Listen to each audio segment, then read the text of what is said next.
Greetings, heathens and heretics, and welcome to a different episode of In the Abyss this week. It's which I'll get to in a second. It's myself and the drummist. Drummist, how are you? Good evening. Yes, yeah. I've reached for anyone that's been watching recent episodes, and I'm suffering from a bit of man flu, but I've reached the Still. really I've reached the really snotty stage. So Hmm. apologies if you get the odd sniff out of me. Right. Maybe that was bad habits. We have a guest this week, Mr. Dan Johnstone, Oh, the Welcome. artist formerly known as Juan Stone, now known mhm. as Euthoric. Is that the right pronunciation? That is indeed. Yep. Yeah. And much better to, or much easier to pronounce than the last one in that respect. So, like, hopefully that keeps going in that respect. Well, we'll come back to that bit. But so Right, you're an right. Essex local like me. You know, we sort of mix in the same sort of circles. But we got you on it not just because of that, but right, we'll go straight in for the elephant in the room. Right, Hmm. you're a metalhead, and you make trance music, essentially trance music, dance music. I'll let you sort of describe that. So Yeah. before we really talk about it in any sort of depth, where did you sort of how did you sort of start making this kind of music? Where did it begin? So my love for dance music, I guess, was still like when I was a little kid as well. And to be fair, like metal really came into my life when I was probably about like 12 years old, 11 or 12. Like I was into like some rock before then, like mainly like just stuff that I would have got from my dad, to be fair. Mm. But like yeah, before then it was like just the usual sort of like pop stuff that kids like, but on the side of that, like dance, garage as well. Right, And right. it's weird. It's not necessarily like down to like friend groups or anything else like that. It was just like the style of me. I've always just sort of grabbed music that I like. I've always said like, like in terms of like good hooks, like, if something takes me in, I'm in pretty much. So which I think is like fair to say for like most people, but like in that sense, like being a metalhead, it's really just a case of like I love just trying to take what I can from any and all styles, really. But it's just that metal's had such a huge part of my life. So Yeah. Was there a common thread? Like, so the things that appeal to you, this might be a bit of a weird question, but the things that appealed to you about metal, was it similar with like garage, or was it a completely different thing that drew you in? yeah, I think it was completely different, to be fair. Like, it was like more of a music, it was definitely more of a sound and style of music that spoke to me at the time. Because like, like even some of the old like dance and garage songs that like I probably would have had were even songs like Starlight by Superman Lovers and PPK Resurrection and things. They were stuff that was actually on the radio. They was Right. charting and other bits like Okay. that. So I wasn't like, sort of exploring that, but metal was like the first genre where I'm discovering Metallica, and then I'm discovering like at the time like Children of Bodom, Mm. Opeth. And then like it's all these things. Yeah, I'm just like that's when I'm starting to actually make my own choices with regards to like what I'm listening to. So Did you dabble in playing in bands then before you started doing what you're doing now? no, I was really late to playing anything really. I didn't have any inkling of being musical before 14 whatsoever. My parents actually bought my brother the guitar. Like it was a really cheap, like not second hand, but like nylon acoustic, Right. which never got round to being played until I met some of my friends, Dan Harvey from Radio City Beer Works. Is my best mate all the way back from school, and like we started playing together with a few of our friends. um and yeah, like that's another big aspect of metal in that respect as well, like the friend group that like we were a part of was obviously very drawn to that, but like that's where it properly felt with regards to playing, where it Yeah. all got started. Before then, I was always into drawing cartoons and comics. I always wanted to be a storyboard designer for like Blizzard or Pixar or something. Fucking Okay. hell. Yeah. Um, Yeah. Yeah. but because of that, like yeah, then I had an art teacher who told me my cartoons have no place in art, and I was like, oh, I'll jump to music then. Just. I Nothing mean, like that's what. inspiring the That's what. young, is there? Oh, of Yeah. course, mate. Exactly. Yeah, like I just mean, it's cold hard truth. ridiculous. Well, I wouldn't be here now if it weren't for it. Like in that respect, or maybe, but at the same point, I was just like, actually, hats off. So Well, you're Can't say I I think back the method, but Well, no, fair, well, yeah, I mean that we'll talk about that, but creativity finds a way though, doesn't it? Do you know what I mean? Always. It's lovely listening to that, that account, because it was similar for me. Like when everyone got into metal, this, we all kind of latched onto it in different ways, and it just became this thing that, drew a group together at school. But we all at the same time, we all wanted to start a band, and we'd all be picking like, I'm going to play guitar, I'm going to play drums, someone else is going to be the singer. And, many of those bands never even got further than just an idea.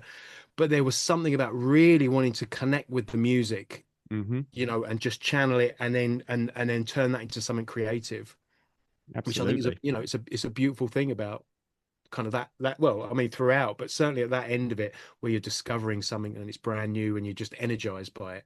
Yeah, it was like just the earliest sort of obsession as well. I mean, like I said Metallica earlier, but Metallica were like just at one point in my life, I could tell you everything about them. Like Cliff Burton was just my idol. Like so back then, like I was started playing guitar, but it was watching Cliff Burton. I was like, I want to be a bass player.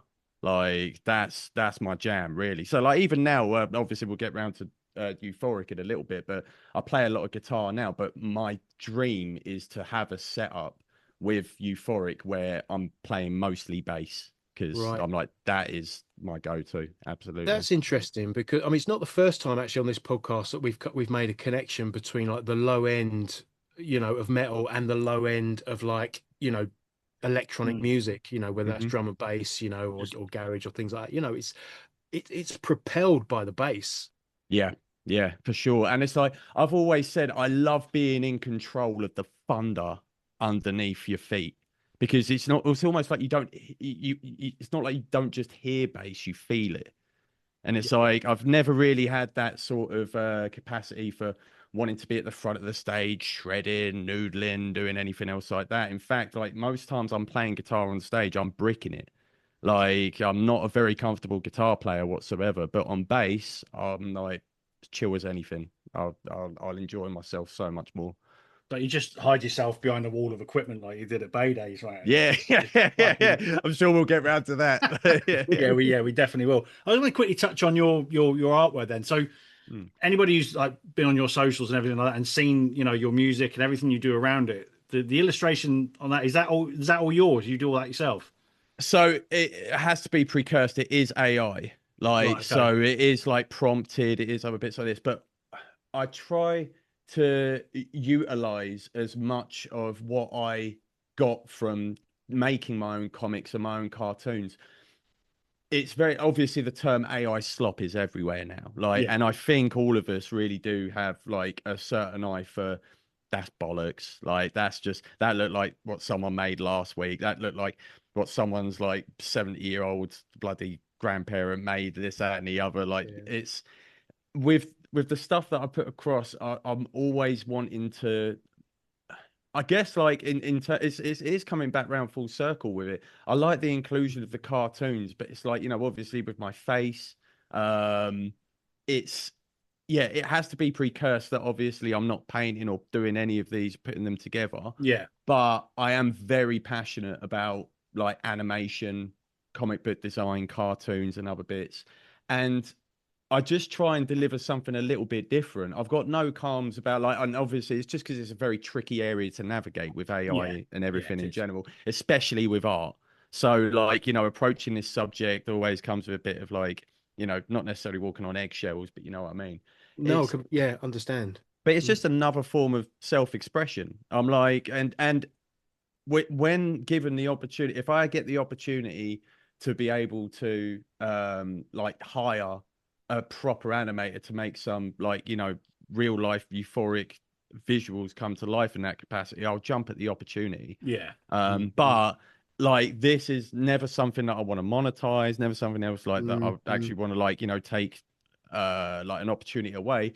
It's just another way of getting that self-expression across and tapping into what my original love was. Yeah, um and I think that's a really important difference. If it's a tool that's been used to realize an idea in your head, then that's one thing. I think the danger, or the distasteful side of it is when people are using it to generate the ideas, When right? it's just mhm. Like, fucking lazy. But this is it's all coming from here, and it's just a tool to realize that in the most effective way possible. But well, and even at the brass tacks, like the elephant in the room, when you're making money off it, it's like, that's when it's a bit sick, I think. Like, and again, it's like all of the stuff that I'm putting across together is like for a bit of fun or this, that, and the other.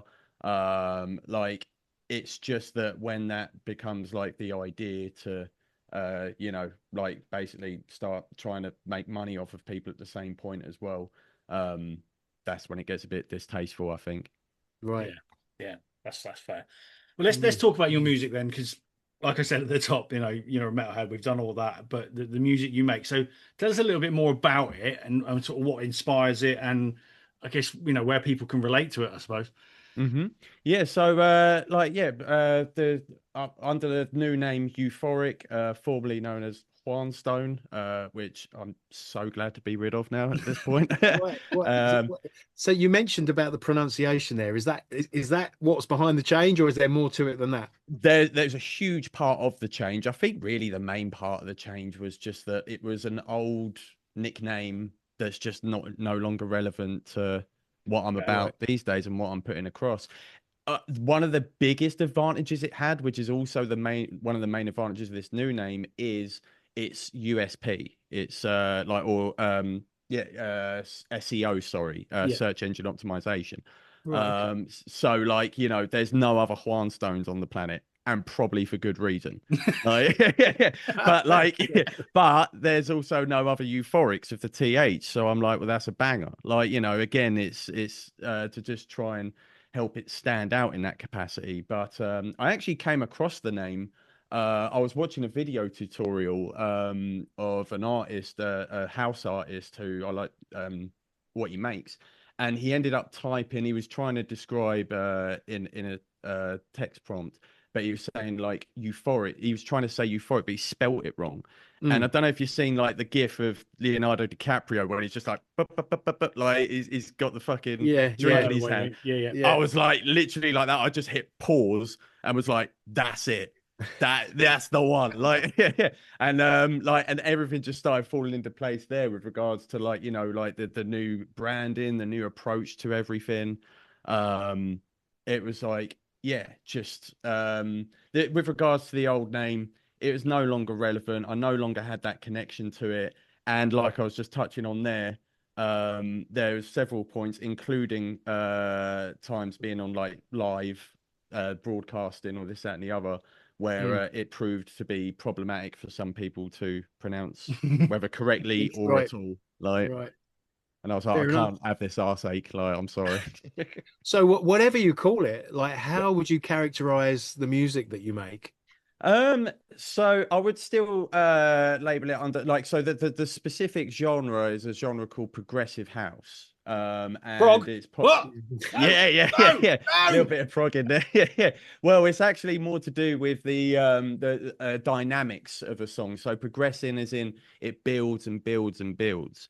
So one of the where I was saying about metal earlier, one of my other favorite genres from when I was in my metalhead days was post rock. So Explosions in the Sky, This Will Destroy You, Mono, other bands like that, where it was all instrumental and it was all about starting small, growing big, and like just massive sounds. But it's all relative to starting off with something really quiet, really small. And so I think like that is actually a massive element of my music in that capacity. The style of progressive house is quite popularized by that same sort of build as well. Like, like it usually starts with something small, goes to something big.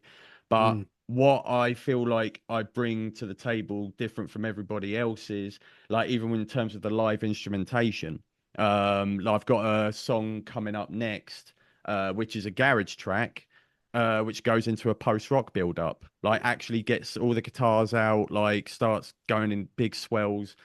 And I'm like, well, I ain't heard of a garage artist who's mixing in post-rock or anything else like that so far. So hopefully there's a there's a want for that out there. Like as soon as that starts going out. But also I think like with metal and electronic, in terms of the energy that it brings, there's like I see a lot of crossover, especially with drum and bass as well, like because of the sort of rhythms. I think the thing is, when it comes to like house, it's 4 to the floor, so it's 1, 2, 3, 4, like, but the kick is on every beat. Whereas like drum and bass, it's boom, boom, that, boom, that, boom, that. So like it's accented. And with that, like a lot of metal is actually, and rock is actually accented in that regard. There's not a lot of metal that's straight, like, because it's a disco beat, if anything, like, you know, like when it comes to house, and it's like, you get, like, you know, obviously there's a lot of crossover artists now, Carpenter Brute, Perturbator, Yeah. you know, that are like they're almost packaged as metal as well. And, It's a metal you know, aesthetic, isn't it? That's what absolutely. makes And it I'm work. like, obviously, like I'm up on a stage looking like I'm lost. Like, you know, it's just like, well, okay, where's the music coming from though? Like, who the fuck is this guy? Like, but yeah, like, and you know, almost like a sort of like techno Viking capitalization, where it's just like, you know, reading the room in terms of like a lot of artists in the progressive house genre, UKG, which is UK garage, all other bits like that. They've all got like, you know, a certain aesthetic to them. And yeah, with that, I haven't been able to completely translate metal into my music in a way I'm like completely satisfied with. There's one track I have called Badinage, which is a very, very early one of mine, like from 2021, which I think is as close as I've gotten to capturing like real metal energy in terms of a purely electronic track. The rest of the stuff that I'm doing around that is all like quite uplifting, euphoric, like, you know, Right, but there even you go. yeah, roll credits, but like but yeah, it's I don't want to like leave it all to be like pigeonholed into like, you know, just everything's in major or everything's like this. Like it just in terms of like exploring, like at the moment I've done a lot of exploring on the more positive uplifting side of tracks, but I can't wait to get tapped into some real carnage, like some Oh, it's real getting dark. yeah, like that's really exciting to me. So it's going to allow you to have complete creative freedom. I mean, like you said, not pigeonholing yourself into anything. Like you said about like post rock and post metal, a lot of those bands are out there. Like, you know, they take heavy music and take it to whole different places on the stratosphere. You know, like Neurosis drops a new album out of nowhere this week, and Yeah. like them of all bands, it's just you kind of know what it's going to sound like, but it's still unpredictable. Yeah, yeah. And Well, you're in a one, position, you know, obviously it's just you as well. So you've got mhm, that complete freedom yeah, to do whatever you want with it.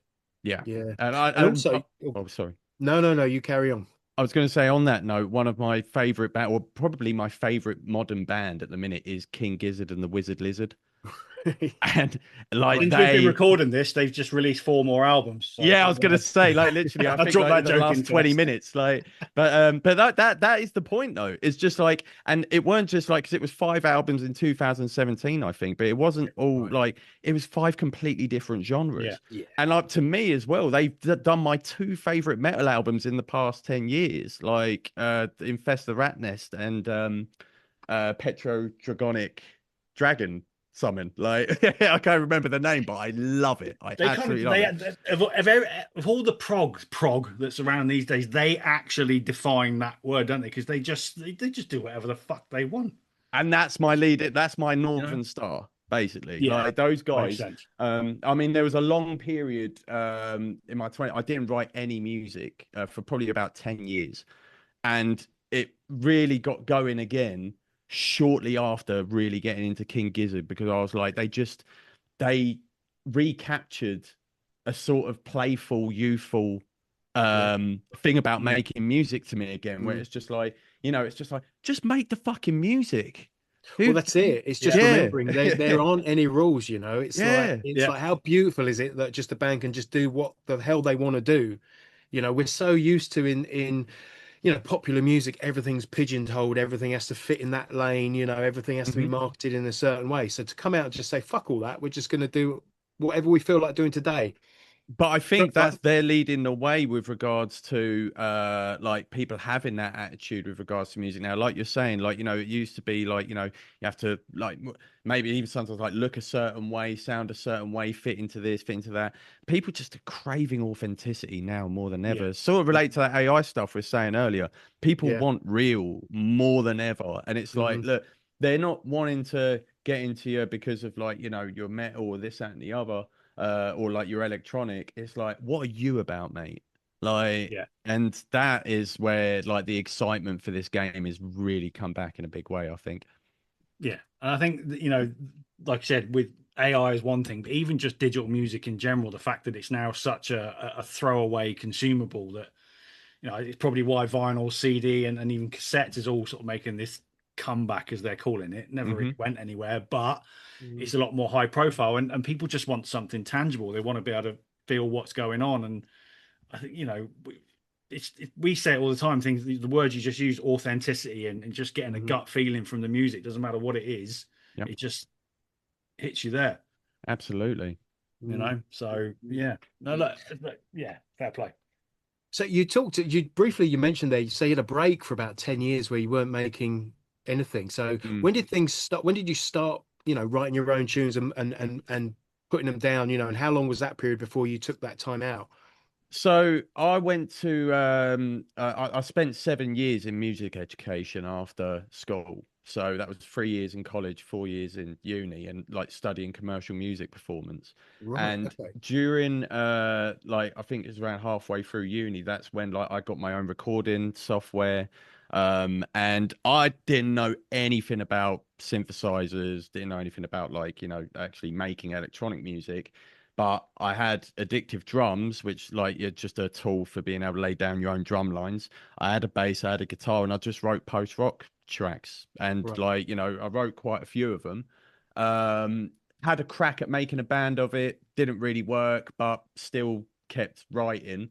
But really what happened was I just got to a point where, and I say this to so many other artists as well, like in terms of when I see the same thing happening, I just couldn't get out of the way of myself. Um, the songs that I'd already done, and it sounds big headed, but at the same time, like they were on this certain level to me where it's just like, okay, like I really like this, but I'd keep trying to top it, and then keep trying to top that and top Yeah. that, and it was like, and it just there was like I put my own brick wall in front of making my own music for, like I said, the longest period of time. Like it was probably from about like, yeah, 2011 till about 2019, 2020. Right. And I had all the same software, same equipment, but I'd boot up Cubase, which is what I was using to make the music for a long, long time, to be fair. And Noodle, and like try and record something like, nah, that's shit. Like, yeah, and like, you know, spend an hour on it. Like, oh, something's getting going. I'm getting excited. Then an hour and a half later, I'm like, close the whole thing. I didn't even bother saving them. I was just like, no, Fucking hell. yeah, yeah, yeah, Yeah. yeah, Yeah. yeah. But I hated it, like what I was doing in that respect so much. The love for the game had gone, and I was just Right. like, you know, Okay. and even to a certain extent, I think I basically made peace at around like 2016, 17. I'm like, I'm just not gonna make music. Like, you know, Right. it's a Right. shame. I've done all this work for it, but it's just not gonna happen now. So do you remember the track you made that was the tipping point back the other way where you suddenly thought, oh, hang on. Yeah. Yeah. So like without jumping into the cliche of like beginning of 2020, because it was lockdown when it happened, but I'd already got the ball rolling like a few months before, like probably about 6 months before or whatnot. And in that respect, lockdown happened at the perfect time because I was just like, I was just on the cusp of getting started on this. I was like, okay, um, right, let's actually watch some YouTube tutorials. Like instead of actually just Mhm. jumping back into the system and trying to do what you've always done, you've got this synthesizer that I used to watch my mates play back in the day and stuff, like on like in the machine that is like it's called Massive wavetable synthesizer. Okay. And to me it looked like a pilot's cockpit. Like, you know, I was just like, it scared the hell out of me. But I'm like, look, let's watch some tutorials. Let's actually sit back and then like just tutorials after tutorials, I start getting into it, and I'm like, right. So to answer the question, it was a track which I ended up just calling One Good Friday because it was Easter weekend when it ended up coming out. I was just like, placeholder name, but I want to put it out there. And yeah, it was like with the roots of still had the acoustic drums in there, like not properly, but the old drum machine that I used to have. And it had like, you know, the sort of post-rock elements, but then it transitions into electronic synthesizers coming in. And like I've still got it up on my SoundCloud, but like that was when it was just like, okay, I've still like, you know, I'm still capable of actually doing a song from start to finish, which to answer even the question before that, when I was saying about like when I see in other artists that you know, I couldn't get out of the way of myself. When I see that in other artists now, I'm just like, look, just finish a track. Doesn't matter what, like, don't even need to release it or whatnot. But honestly, the most important thing anyone can do in a rut is just start and finish something. And like that is all you need. And then from that point, when I knew I was on to like, okay, I'm gonna have another real serious go at this, was a track called More Is More. Which I actually still use as one of my closers to this day. I'm like that. I'm worried I might have already peaked with that track. yeah. But yeah, let's tap into the live side of it then. So from our experience, we saw you the inaugural. I'm sober. Bay Days last year in November, and you did sort of like essentially a full band production, didn't you? So and then some. Yeah. I mean, you completely fucked our schedule for the day, but we won't worry about that. So what? What? There wasn't a dig. But spot on, and props to Ryan and Jamie in that respect as well. Obviously yourselves and like Harvey for putting on such an amazing weekend. It was a banger of a set, don't worry. We were all in the zone, mate. It didn't matter. No one gave a shit. Yeah. One gave but a shit. I am eternally in debt to Jamie and Ryan for both their patience and for still letting us do the whole hour. Well, after all the time setting you up, couldn't take you back down again. But that whole sort of setup, are you planning to sort of do that again, take that further, do it? Absolutely. Yeah. That's always been the dream since the get-go, is like, you know, and that is also tapping back into the metal and rock side of things where I mean, like, again, like this might kind of bite me in the arse later on, but like one of my biggest gripes whenever I've gone to like electronic gigs or an electronic festival, and there's some guy, all it ends up being is like a DJ and he's got a guitar, and it's just wank every time. Like it's the most boring, placid, lifeless playing. And I'm no, like I said, like no fucking savant of it or this, that, and the other, but I'm just like, where's the excitement? Yeah. Where's like, you know, the energy for it? Because I'm like, you know, you just some prick up there with a banjo, like, you know, like spin your decks if you're going to do that. But if you're going to bring some live instruments out, let's fucking go, guys. Like, you know, let's not mess about. So my drummer, Chud, his name's James, but like Chud is one of my oldest like mates with regards to playing, like one of my best friends in that capacity. He's like, we used to play in a band called Gore back in the day. Like when I was in college, we used to play the Twist and the Arts Centre. And he is like, if I'm ever wanting to do anything musically, it's always wanted to be with Chud. And he is by far the best drummer I've ever known. Like in that capacity, he's one of the best drummers I've ever seen. But like, he is easily the best drummer I've ever known. So like, in terms of like someone who I want to make music with for as long as I can do it, like I've lucked out on literally having like the best for it. We've also got Dell, who is providing vocals as well as like some guitar as well. But the plan is like, I guess like in terms of setup, like I don't know if like there's whenever I've looked at how I'd want the music to come across live, there's an artist called Bonobo, a producer called Bonobo, and he has like a full-on stage ensemble. There's a rock sort of setup, like it's all electronic slash sample based trip hop sort of stuff. Very Balearic in terms of its like sound quality, so a lot of tropical sounds and other bits like that. But he has like, you know, a sort of like rock band aesthetic at the front, playing bass himself in the middle as well, like with the synths in front of him. But he's got like a guitar player, like drummer, but like sometimes like an orchestra that can be like 50, that like, or as little as like 10 people, 5 people. So like a sort of setup like that where it's just like the goal will be to try and actually have like some form of a full band up there. As to whether it's going to go like, absolutely bonkers, like I'd love to do in terms of like a rock or metal setup. It all just depends on what sort of music ends up coming out with it. And I'll always still want to do DJ sets and other bits like that as well.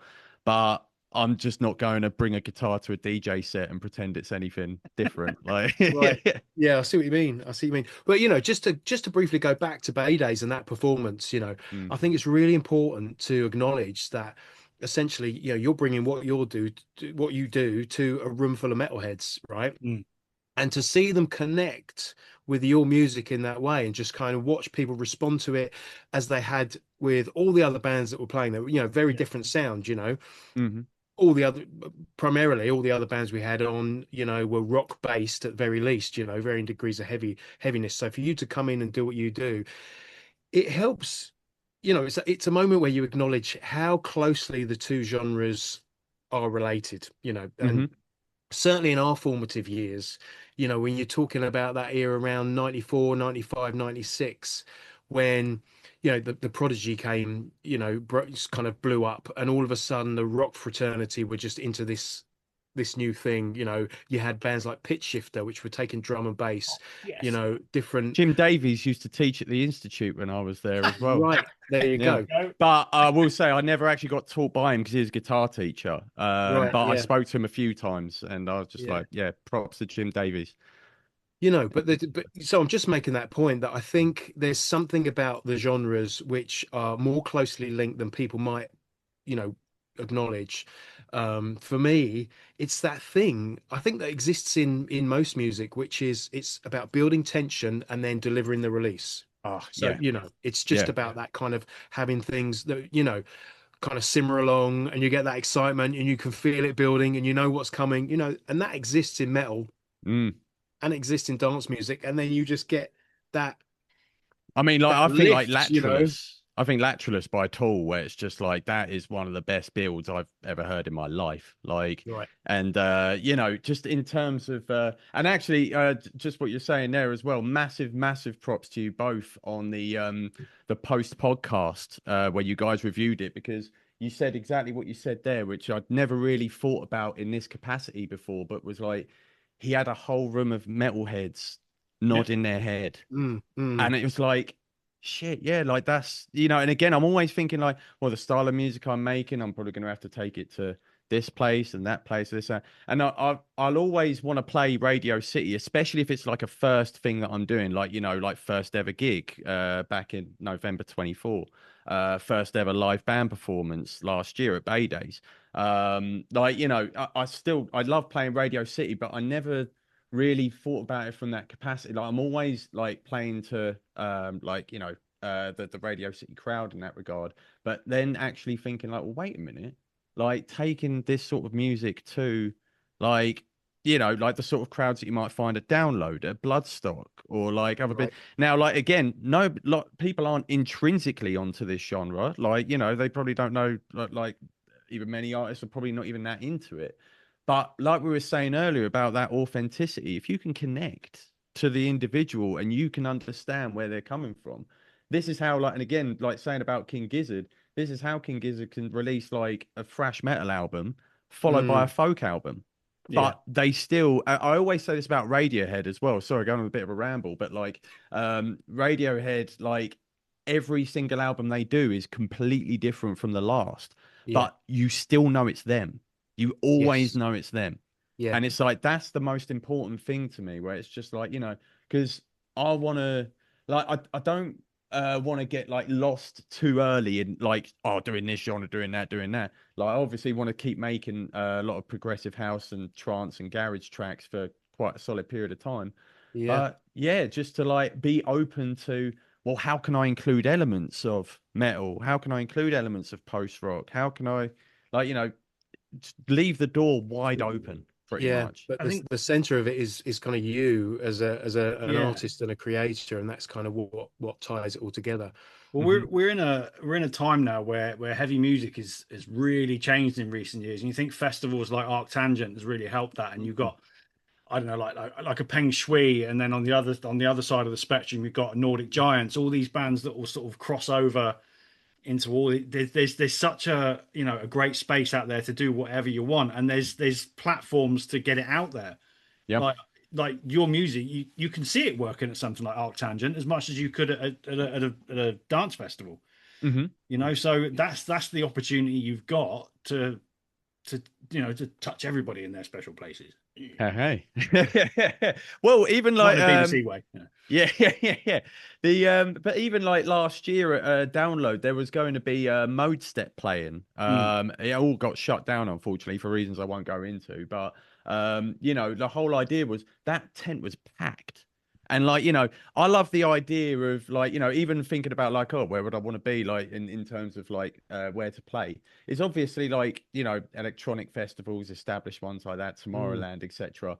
But I'm like, playing Download would be a dream come true. And it like not even in the like, arena or this, that, and the other. If it was the after party, if it was like, one of the tents where it's just like, here's something a bit different, because those tents pack out. And then I have like, again, not saying necessarily have more fun at those places, but I end up like being able to shoot the shit on just like, fellow electronic heads and stuff, like at a festival that's designed purely for metal. So like we do exist. It's also the palate cleanser part as well. And we found that at Bloodstock for a couple of years. I think it was 2022 was the first year you and me were there together, weren't they? And the after party was largely not metal. But it was great music. It wasn't just fucking cheese. It was fucking Venga Boys, all that shit. It was just good music, but it wasn't metal, and it was a great palate cleanser, and it changed your mood. Yeah. I mean, they've got Scooter playing in the arena for some reason this year. Not sure about that one. Yeah, I'm like, a Scooter in the tent, banging. Great choice. Like based off of last year with Venga Boys and all.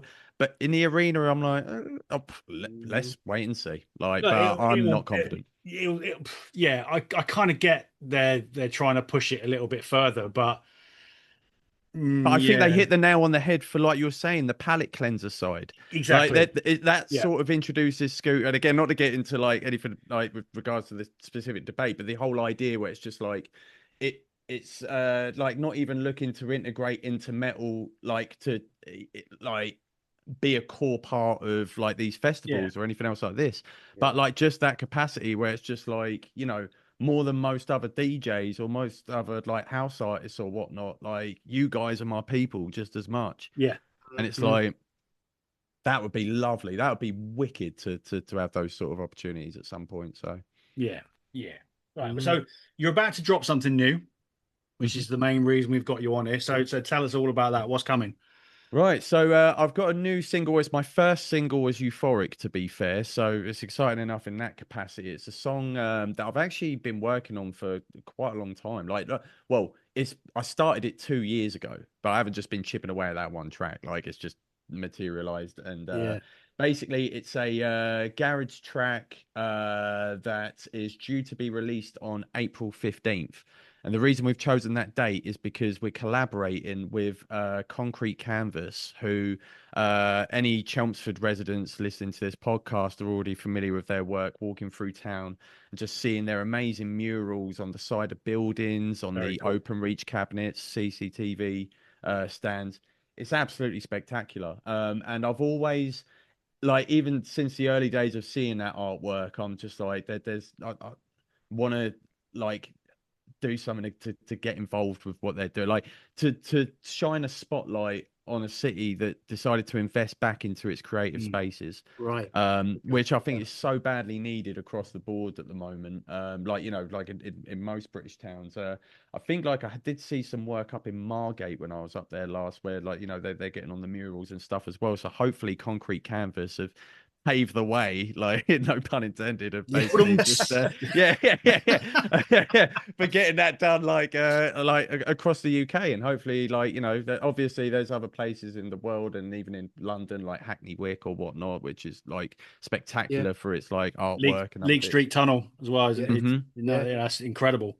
But so what we've done is we've created a music video. We've already filmed it. We're just in the editing process. This is me and my good mate Jim Davies, another Jim Davies. He is came down for a weekend. We filmed all of the murals around Chelmsford. I've also met up with as much of the artists as I can. Like I reached out to all of them, and I've met up with quite a lot of them, which has been amazing catching up with themselves. Like, you know, finding out a bit more about the work that they've created. We've got photos and other like opportunities to basically try and get them involved in the videos that we're putting out. And like one of the most spectacular results out of everything that we've been doing for this single release is teaming up with Candy Joyce, who runs Concrete Canvas, and creating a very new, very fresh mural over by Riverside Hoarding. So if anyone listening is walking past Riverside, just by the public footpath bit next to the river, you might see like a giant Thor's hammer on a beautiful backdrop, curated by the powerful Candy Joyce. That sounds wonderful. Is that already up, or is that that's already up? Right, we did that, and again, that was really cool from my perspective. Obviously, like she did like all of it in that capacity, but like I just managed to spray paint in between some of the bits she'd already established, and that felt so cool. Like, you know, like in terms of like that's cool. That's fucking cool. Yeah, but like even the whole like drawing and everything else that I had as a kid, like I haven't really dipped my toes into anything like that artistic in a long time, and it sort of like brought a lot back in that playful thing we were saying about earlier. You know, and to be told by your teacher that your art had no place, and then yeah, I'm like, well, now know, mine's in Chelmsford, you prick. Just like... Where's yours, mate? Like, yeah. Like I don't hold any hard feelings. Like... we've all been there. So when's it out? Where can people get hold of it and all that kind of thing? So it's going to be out on April the 15th. Just on that note as well, like when it's found on Spotify, the whole reason for the mural is it's going to be the single artwork as well. Cool. So when you find it on Spotify, hopefully we might get some CDs, fingers crossed one day some vinyl done or whatever. It's going to be that mural that's going to be the cover of the single. And we're also hoping to get a release launch day event going at Radio City Social on April 15th. It's a Wednesday, so it's a school night. But we're gonna have sorry. Nothing wrong with a school night, mate. It's just celebrating midweek drinking. Yeah. Oh, I'm nice. stone cold sober. Yeah. Because because it's World Art Day, we're wanting to get like several different art themed activities going on during the day as well. Like get some like sticker and badge making, collage, painting, some spray painting, hopefully. This is still, I'm saying hopefully on a lot because I'm still like arranging quite a few bits related to this, but just a celebration of art in that capacity. Like, you know, again, World Art Day, like we're hoping to, like, you know, obviously the premiere of the video will be up on the projector, but we just want to invite, like, obviously the artists who have been a big part of it, and just people that, like, you know, again, it's not, unless you want it to be like a major piss up or whatnot, like it's just going to be getting down with some crayons, some chalk and other bits, and maybe have a snack on them after. Like, that's great, man. I mean, creativity is so important, you know, so any event that celebrates that, I think is to be, you know, absolutely put on a pedestal, you know, so fair play to you. And I'm assuming it's something people can just turn up and come along and just absolutely. Yeah, and even then, like, you know, it is obviously themed around, like, that's when we want to release the video, the song's going to be out, etc. It's labeled as a launch party, but even if it's just like a sort of a fair in that regard, like, you know, just people can come along and get involved with what they want to get on, like, involved with, create some art, take some home with you. Just like put a spotlight again back on creativity and like, you know, opening up spaces for people to come along and make this sort of stuff.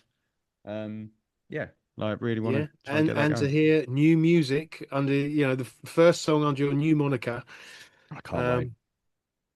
On the big screen. Fantastic. Yeah, and as I say, like we're also working on a time lapse. Well, the time lapse has already been shot of the mural itself. That's going to be coming out like shortly after as well.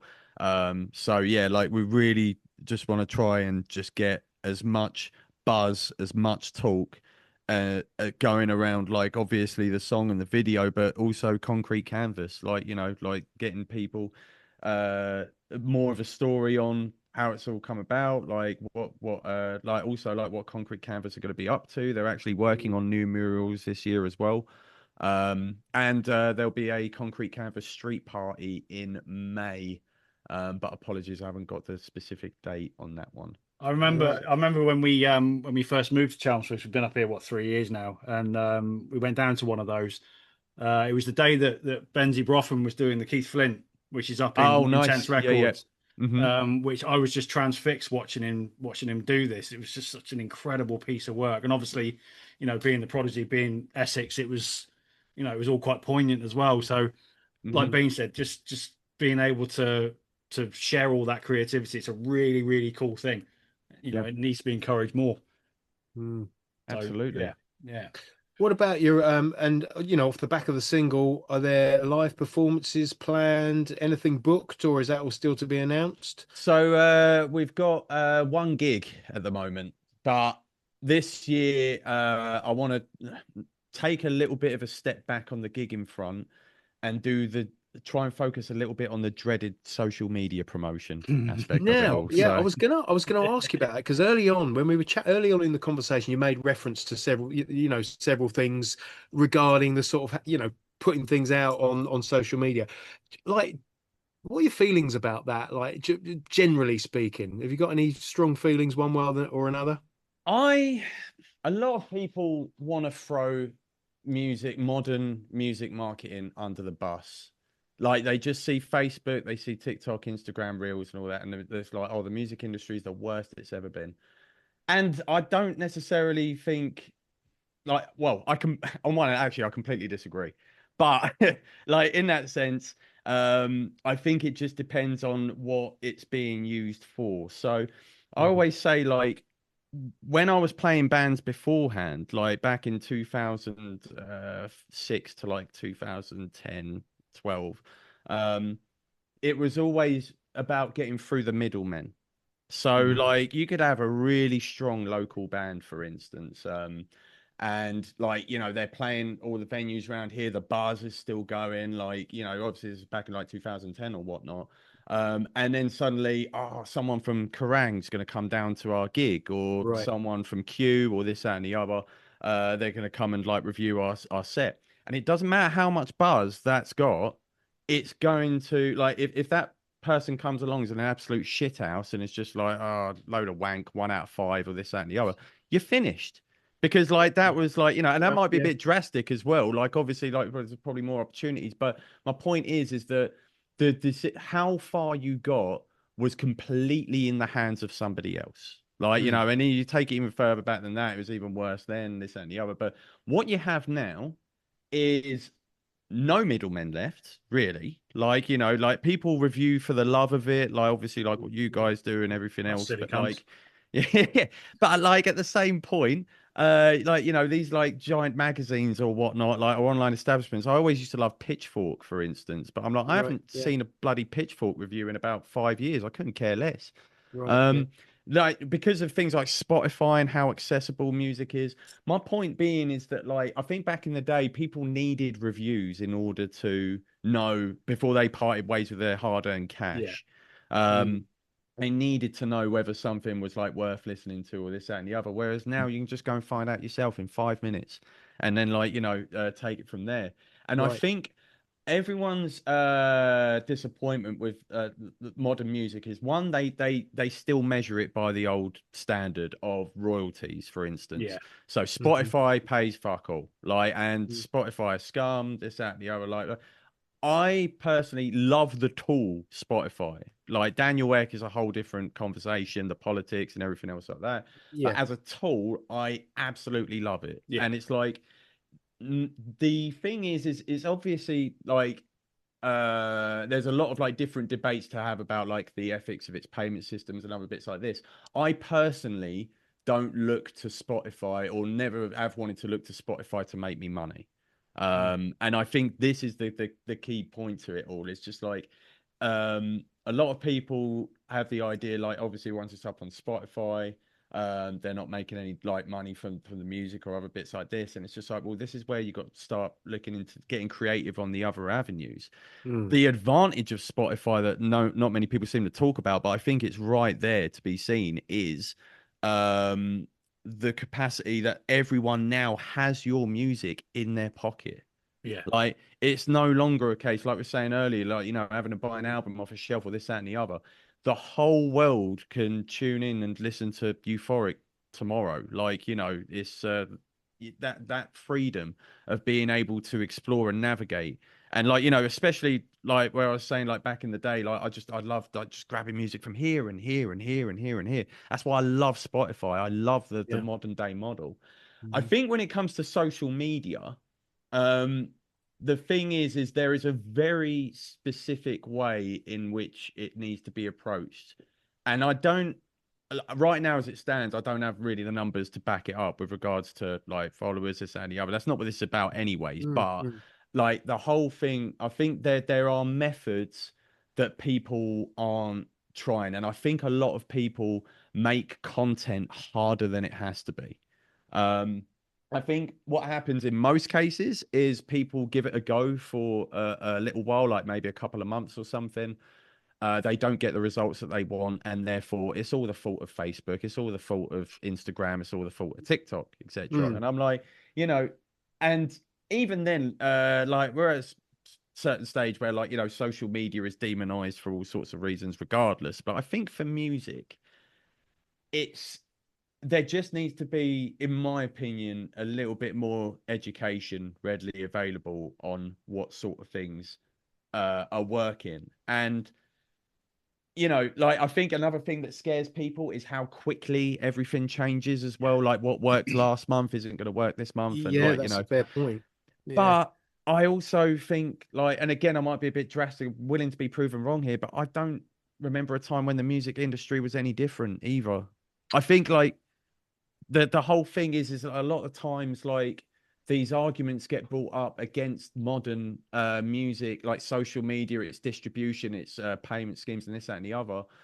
And people just compare to the old model, but like it's all, oh, the old model was better with this, with this, with this, with this.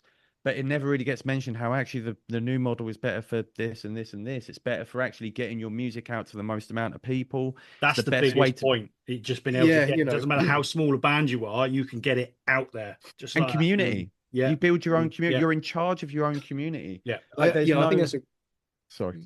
No. I just wanted to come in on that. So I think that's a really interesting and important point. You know, just to go back to the Spotify model and things that, you know, and this isn't me coming out in support of Spotify, but I would say there's enough examples of bands never got paid royalties. You know, how many bands do you look back, you know, in the 60s and the 70s that got absolutely ripped off? It's like, again, it shouldn't be this way. I'm not saying it should, but that's the music business. You know, bands have It's a always, dirty business, isn't it? It's a dirty business. So, you know, bands have always relied on their art and their creativity. And I think if I'm playing devil's advocate about like social media now, it is another opportunity to find your own community, find ways of being creative. I think a lot of bands have felt like they've had the carpet pulled out from under them, and all of a sudden they're having to be more than just a band. You know, it's like, oh, now we've got to come up with visuals and content and ways to engage, other ways to engage audiences. But I think that's always been the case. It's always been something. And you'd always link up with artists to do your flyers and your you know, your album covers and things like that, and you create little communities of artists, musicians, visuals, all those things. So I think there's just as much opportunity to do that now as there's ever been. It's the same as it ever was. It's just, yes, the grind is the grind. Like it's always a grind. I'm like, you know, and the grind right now is content. Like the dirty word is content.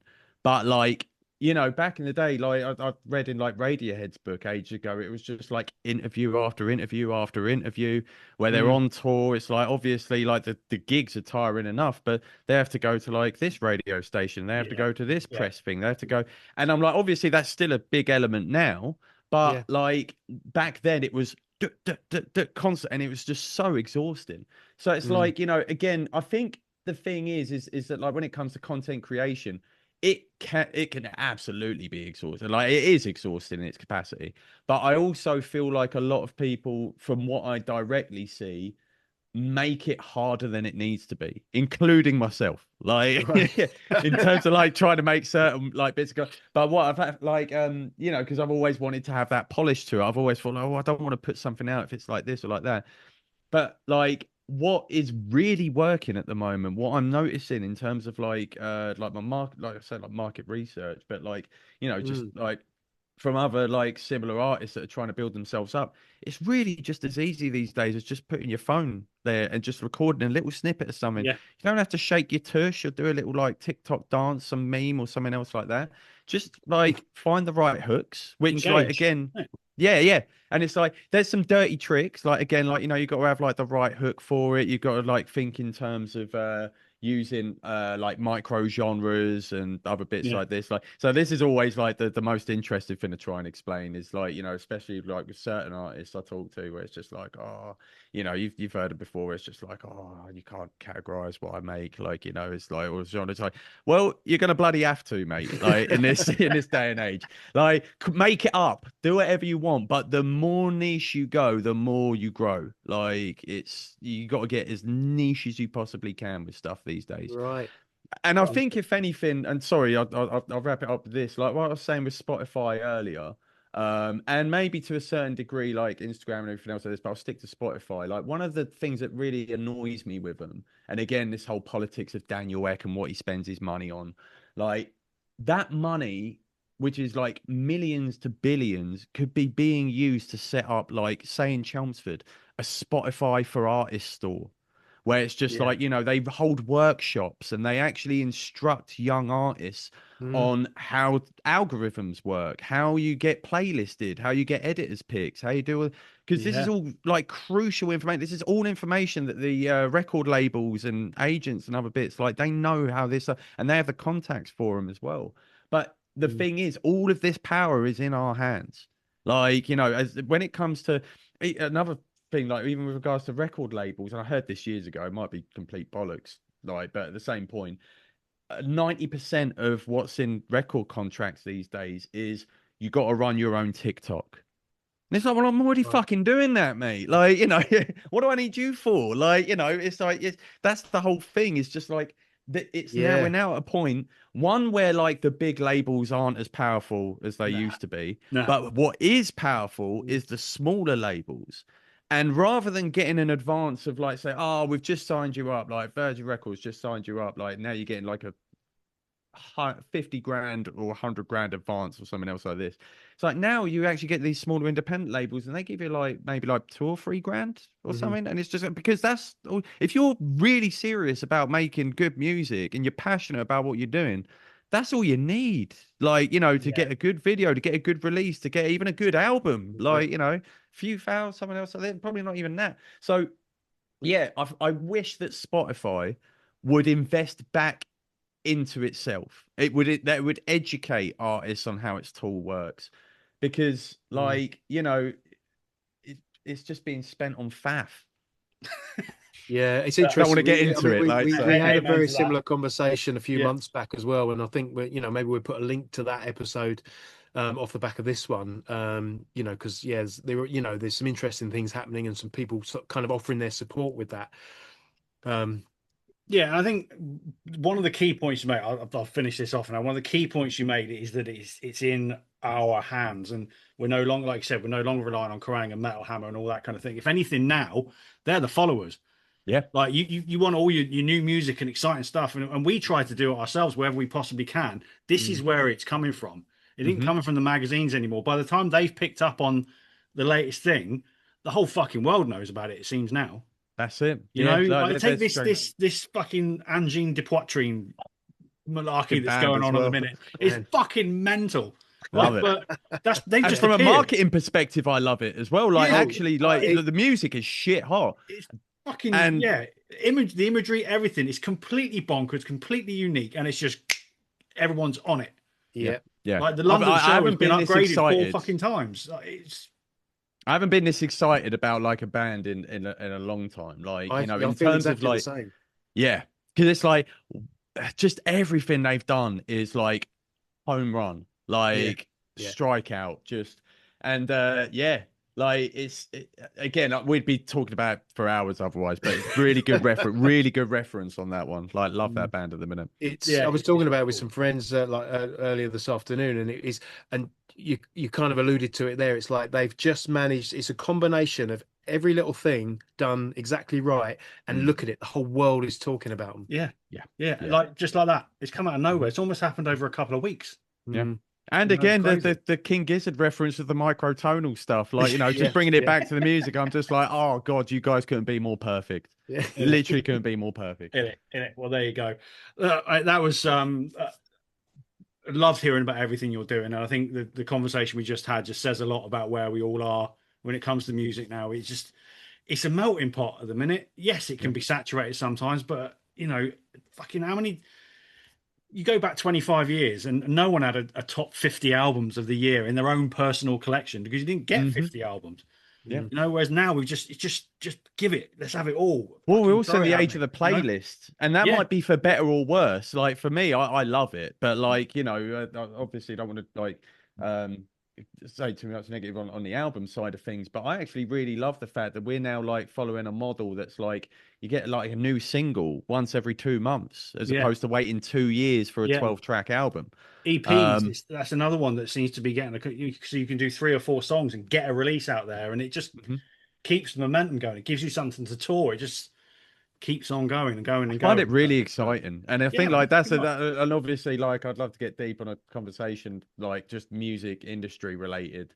Well, we'll do that again. Like, we can definitely do Game that as again. toast. Because I'm like that part I find really interesting, and I think it's because so many people, especially artists, and to a certain extent, rightfully so, when they're not seeing the results that they want, it's just like I'm so desperate to try and get people on side with what's happening, especially like because I'm like, to me, the opportunity's never been better. There's just a lot of noise to break through, like a lot of noise. Yes. Well, we'll definitely follow this up then, and we'll circle back around on that again. But yeah, look, Dan, thank you so much for coming on. It's been an absolute pleasure. Very much appreciated, lads. No, it's been an absolute pleasure. And like I said, like this has been the first ever time I've really been able to shoot the shit on metal, especially. So really, really appreciate the time on here, guys. Thank you very much. More than welcome to come on again. It's been good fun, and Essex for the win and all that. Oh mate, yeah, Radio City for the win as well. Let's go, guys. Like, so yeah, that's it for this week. Thanks to Dan, thanks to the drummist, thanks to me, and thanks to you all for listening and watching. We'll see you soon. Stay heavy. Thank you very much.